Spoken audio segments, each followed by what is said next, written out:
Hello everyone and welcome back to another video. So in today's video I'm going to show you how to check a cancellation status and Rocket Money. So to do that, in this app you can track it directly in the app where all cancellation requests are stored and updated in real time. So actually guys, first you will need just to open the Rocket Money app on your phone, this one, and then go to the recurring tab. So you will find the recurring tab after linking your bank account, right?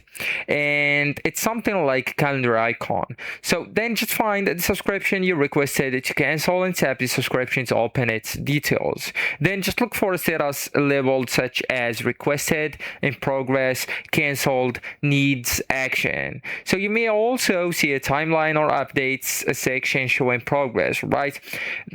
Afterward, you will need to check the email updates. So Rocket Money also sends emails when your cancellation requests is submitted. The provider responds and the subscription is successfully cancelled or requires your action, right? So you may ask what the status means. If it's requested, that means the cancellation has been submitted. In progress means Rocket Money is contacting the provider. Cancelled, the subscription is now successfully cancelled.